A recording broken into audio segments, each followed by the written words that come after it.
एक बड़ी डेवलपमेंट है ये पाकिस्तान और इंडिया के बीच के।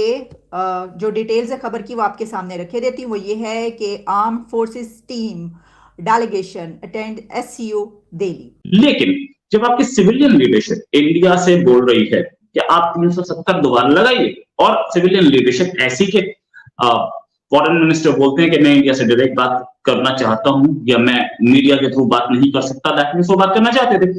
उसके बाद उन्होंने बोला कि इंडिया का प्राइम मिनिस्टर तो किलर है, मोदी हत्यारा है। अब मोदी को हत्यारा बोलने के बाद क्या आसिम मुनीर ये बोल रहे हैं कि मोदी हत्यारा नहीं? भाई वो उन्होंने भेजा, वो हत्यारा बोलने के बाद ही तो इन्होंने बोला कि हम यहाँ बात नहीं कर सकते। We do not see a partner in India, ऐसा बोला हिना रब्बानी ने। अब आर्मी का डेलीगेशन कैसे आ, किस मुंह से आ गया? भाई तुम्हारी आर्मी नहीं है, आर्मी क्या रशिया की है, चाइना की, किसकी?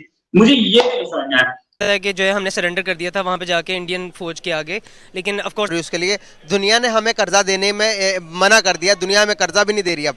और यूएई की तरफ से और बड़ी बड़ी जो मुस्लिम मुल्क है उनकी तरफ से ये बयानात आ रहे हैं कि आपके अगर पाकिस्तान अपनी मैशियत को ठीक करना चाहता है तो इंडिया के साथ रिलेशन को बेटर कर ले। जय हिंद दोस्तों, पाकिस्तान ब्रेकिंग न्यूज चैनल में आप सभी का हार्दिक स्वागत। पाकिस्तान आर्मी का एक डेलीगेशन भारत में पहुंच गया है एससीओ समिट में भाग लेने के लिए। इसके पहले भारत ने बहुत बार एससीओ समिट का इनविटेशन पाकिस्तान को भेजा था, पर पाकिस्तान ने एक भी डेलीगेशंस को भेजने से मना कर दिया था।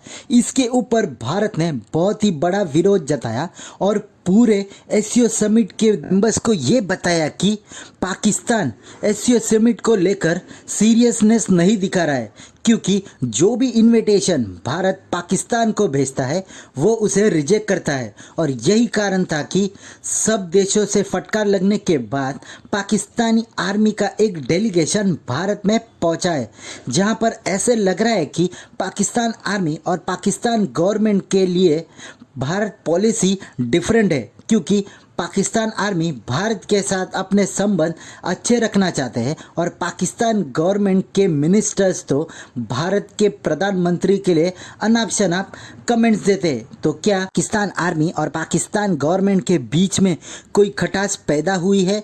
देखकर तो लग रहा है जहां पर पाकिस्तान है कि अपनी दुश्मनी हमेशा भारत से निकालता है, पर भारत है कि एससीओ समिट का होस्ट होकर भी वो बार बार पाकिस्तान को इनविटेशन भेजता है। पर इस बार भारत ने कड़ा रुख अपनाया, फिर जाकर पाकिस्तान लाइन पर आया और उसने अपना डेलीगेशन भारत में भेजा।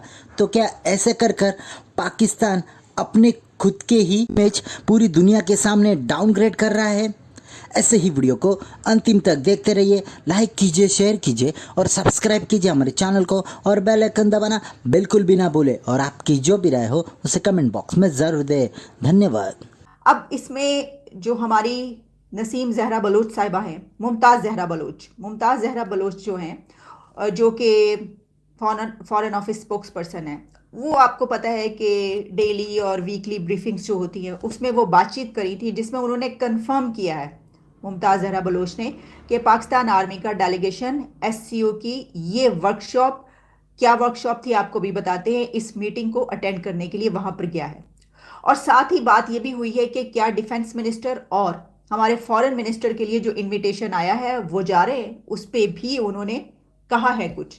और सिर्फ यही नहीं, बल्कि इसके साथ खबर यह भी है कि पाकिस्तान और इंडिया के बीच कुछ कंट्रीज मिलकर शायद जो बैकडोर चैनल या कम्युनिकेशन चैनल जो है उसको दोबारा से एक्टिव करने की कोशिश की जा रही है।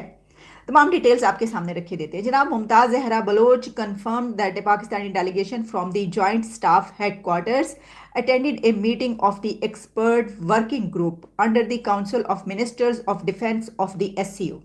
ये थी वो वर्कशॉप है, group under the council ministers of the defence of SCO. इसमें उन्होंने कहा है कि जॉइंट स्टाफ हेडक्वार्टर्स के जो है डेलीगेशन उसने शिरकत की। अच्छा, फिर उन्होंने कुछ डिटेल्स भी बताई कि Pakistan as an active member of SCO will continue to engage with it. लेकिन उनसे जाहिर है कि उसमें सवालात भी हुए, क्वेश्चंस भी हुए, जिसमें ये उनसे पूछा गया कि क्या हमारे जो फॉरेन मिनिस्टर और हमारे डिफेंस मिनिस्टर के लिए वहाँ से इन्विटेशन है, और जाहिर है कि वो मेंबर हैं, उन्हें जाना चाहिए, क्या वो जा रहे हैं? तो इसके ऊपर उन्होंने कहा कि regarding future meetings I can not predict how things would develop, लेकिन I can share with you that yesterday, यानी उन्होंने क्योंकि जिस दिन की थी उससे एक दिन पहले, 2 दिन पहले की ये बात है, उसमें a delegation of Pakistan from the joint staff headquarters attended the 16th meeting of the expert working group under the council of the ministers of defence of SCO member state. एक इमरजेंसी कमांडर्स कॉन्फ्रेंस भी बुलाई गई, ऐसा पता लग रहा है। उसका इस डेलीगेशन के आने से कोई रिश्ता नहीं, ये बात तो मैं भी मानता हूं। वो अलग बुलाई गई, ये अलग गेम है। लेकिन जब आपकी सिविलियन लीडरशिप इंडिया से बोल रही है कि आप 370 दोबारा लगाइए, और सिविलियन लीडरशिप ऐसी के फॉरेन मिनिस्टर बोलते हैं कि मैं इंडिया से डायरेक्ट बात करना चाहता हूं या मैं मीडिया के थ्रू बात नहीं कर सकता, दैट मींस वो बात करना चाहते थे। उसके बाद उन्होंने बोला कि इंडिया का प्राइम मिनिस्टर तो किलर है, मोदी हत्यारा है। अब मोदी को हत्यारा बोलने के बाद क्या आसिम मुनीर ये बोल रहे हैं कि मोदी हत्यारा नहीं? भाई वो उन्होंने भेजा, वो हत्यारा बोलने के बाद ही तो इन्होंने बोला कि हमने हम बात नहीं कर सकते। We do not see a partner in India, ऐसा बोला हिना रब्बानी ने। अब आर्मी का डेलीगेशन कैसे आ, किस मुंह से आ गया? भाई तुम्हारी आर्मी नहीं है, आर्मी क्या है? रशिया की है, चाइना की, किसकी? मुझे ये नहीं समझ में आया।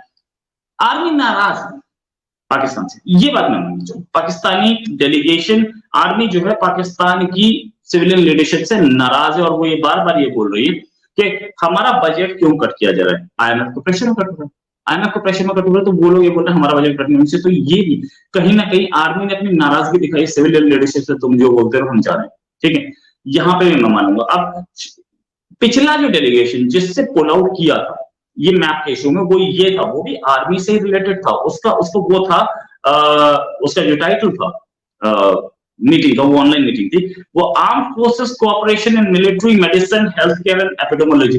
अब ये जो था इसमें भी आर्म फोर्सेस का कहीं ना कहीं रोल जरूर था, लेकिन ये वाली जो जिस समय जो डेलीगेशन आया है वो पूरी तरीके से आर्मी का गेम है, और आर्मी के ही लोग आने थे। अब आर्मी के लोग तीनों फोर्सेस के, एक नहीं तीनों विंग्स के लोग आए हैं। जो ये मीटिंग्स हैं दोनों तरफ की, इसमें क्योंकि पाकिस्तान को मेंबर होने के नाते इसमें शामिल होना चाहिए, तो अगर पाकिस्तान इसमें शामिल नहीं हो रहा तो ये कहा जा रहा है कि कुछ जो some friendly countries are making fresh efforts to open a channel of communications between Pakistan and India. और ये भी बात की जा रही है कि इंडिया को इसमें पॉइंट स्कोर करने की क्यों जगह दी जा रही है, क्योंकि इंडिया के पास ये अपॉर्चुनिटी इस वक्त मौजूद है कि अगर पाकिस्तान की तरफ से इस मीटिंग में, एससीओ में हम शरीक नहीं हो रहे, जैसे कि हम अभी तक कोई नहीं गया ना, यानी फिजिकली तो कोई वहाँ पर नहीं पहुँचा, सब वर्चुअल जो है वो हो रहा, उसमें भी बहुत ही कम। तो ये पॉइंट स्कोरिंग इंडिया के पास मौका है बहुत अच्छा। वो कहेगा कि देखिए इन्होंने तो अच्छे ताल्लुकात की बात की जाती है, या कोई भी इस तरफ से कोई बात की जाएगी तो वो पूरी दुनिया के सामने ये ले जा सकेंगे कि ये तो एससीओ में आने के लिए तैयार नहीं, इनकी तो इतनी नाक है, इतना वो है कि ये तो हमारे साथ जो है वो बात करने के लिए, यानी एक ऐसी मीटिंग में जिसमें तमाम मेंबर्स आ रहे हैं, चाइना जैसा कंट्री भी जिसमें आ रहा है, जिससे हमारा ये हालात है, तो ये नहीं आ रहे कि जो है हमने सरेंडर कर दिया था वहाँ पे जाके इंडियन फौज के आगे। लेकिन ऑफ कोर्स उसके लिए दुनिया ने हमें कर्जा देने में मना कर दिया, दुनिया में कर्जा भी नहीं दे रही अब। और यूएई की तरफ से और बड़ी बड़ी जो मुस्लिम मुल्क है उनकी तरफ से ये बयानात आ रहे हैं कि आपके अगर पाकिस्तान अपनी मैशियत को ठीक करना चाहता है तो इंडिया के साथ रिलेशन को बेटर कर ले। हमारे ख्याल से ना, मेरे ख्याल से आई थिंक इंडिया के साथ रिलेशन इतने ज़्यादा ज़रूरी हैं, क्योंकि हर दूसरे दिन हमारे प्याज खत्म हो जाते हैं, गंदम खत्म हो जाती है, and India has that, we need it, ठीक है ना। मेडिसिन भी खत्म हो जाती है, हमारी इस तरह की नॉर्मल चीज़ें खत्म हो जाती है, और हमें मंगवानी पड़ती है इतनी दूर दूर से। रिलेशन को बेटर करें। क्या समझते हैं आपके आलमी दबाव भी हम पर आ गया, अभी भी यहाँ पर किसी नॉर्मल इंसान के सामने आप इंडिया से रिलेशन बेटर करने की बात करते हैं तो यहाँ पर पुराने वही दिमाग है कि भाई हमने बेहतर नहीं करने। अगर बात करेंगे, इंडिया आलमी मंडी बन चुका, अभी 5वीं बड़ी मईशत बन चुका सर, दुनिया डिपेंड कर रही है इंडिया के ऊपर। हमें ये बात कब समझ में आएगी? हम अभी तक नासमझ होकर मुल्क का ये हाल कर दिया, समझ कब आएगी हमें?